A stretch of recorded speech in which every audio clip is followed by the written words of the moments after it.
môi na lát thara kan sarwal to Satuanin limin kan leng del to ang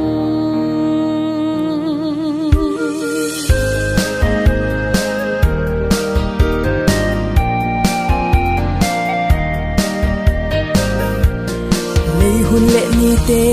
aliam zela Lalpa hun ruat chu o alo theng don ta Rô rel na ni rô pui chu alo theng don ta chan dam te kan zalen na tu in pe lo te po in pe a hun ta ani Fak na ri choi moi na ri zam vela yan kan leng nga Choi moi na la thar kan sarwal to nga Satuanin himin kan leng del to ang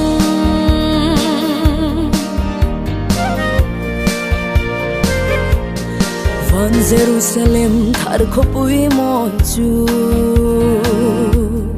Lal thu thung fa te tan ram abuat sai ani Musit soi chiat na le endong el rel na ming wanga tuar zong te chu beram no liam nu khafakin kan la leng nga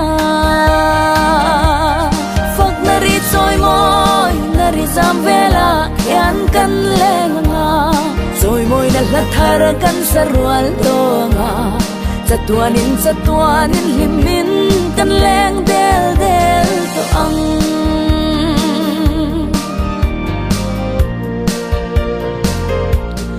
Beram no ram zayon ram thiang lim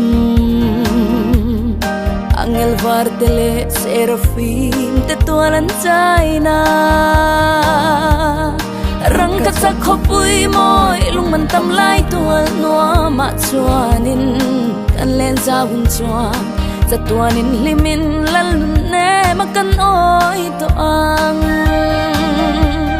Fak na ri choi moi na ri zam vela yan kan leng nga Choi moi na la thar kan sarwal to nga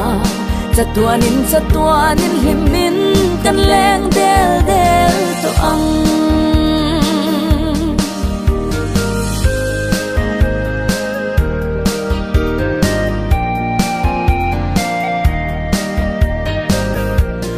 Beram no ram zayon ram thiang lim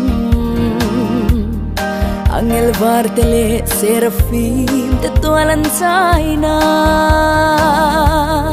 Rang kat sa khopui moi lung man tam lai tual noa ma chuanin kan len za hun chuan Satuanin limin lal nun ne makan oi to ang Fak na ri choi moi na ri zam vela yan kan leng nga Choi moi na la thar kan sarwal to nga Satuanin himin kan leng del to ang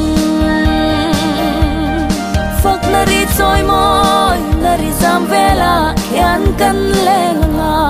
Choi moi na la thar kan sarwal to nga Satuanin himin kan leng